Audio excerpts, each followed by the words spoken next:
Драган Ѓуровски, 3-та година правни студии. Каде се? Слушнавте ли некоја вест за нив?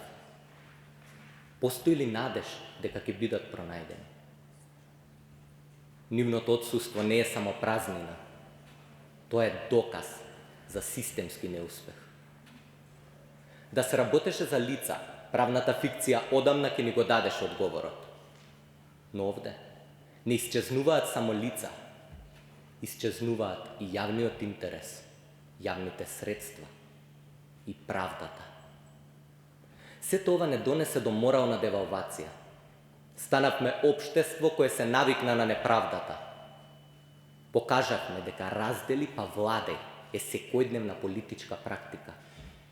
Дозволивме семејните трпези да станат арена за идеолошки пресметки.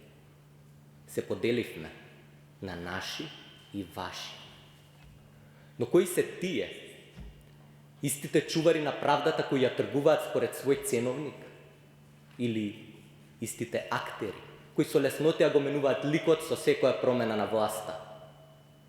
Но едно нешто никогаш не променија. Принципот, како досега. Принцип кој толерира неспособност и создава заблуда дека политичката лојалност може да се изедначи со лојалноста кон татковината. Не може. Републиката не е организација на интереси. Таа е уставна категорија и наша обврска. Многу повеќе од дневните конфликти, ситните амбиции и личните интереси.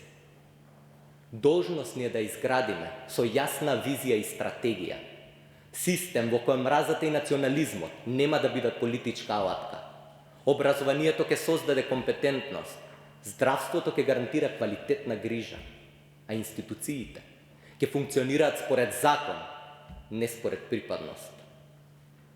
Сето ова обликува структурата на системот, а неговата стабилност зависи од темелот, правосудството.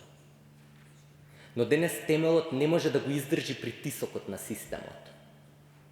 Злоупотребата на службената положба стана пресметен ризик. Судските предмети собираат прашина по филоките. И кога неколку години поред довербата во судството и обвинителството е на рекордно најниско ниво, тоа е сурова пресуда за систем кој заборави кого треба да заштити. Злоупотребата мора да престане да носи профит. Санкциите мора да бидат доволно строги, за да ги одвратат сите кои размислуваат да злоупотребат службената положба. Кон тоа и роковите кои дозволуваат да настапи застарувањето мора да се зголемат, за да ги стигне правдата сите кои мислеа дека можат да избегаат. Секој од нас носи дел од темелот кој мора да ја издржи тежината на системот.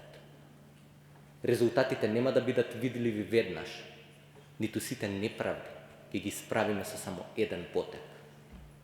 Патот пред нас е трнлив и бескрајно тежок. Но токму тогаш ја гледаме вистинската сила на делото, на изборот да продолжиме напред и на одговорноста која ја носиме. За секој од нас кој верува дека иднината е поважна од моменталната леснотија, правдата ќе стигне, а од неа никој нема да избега.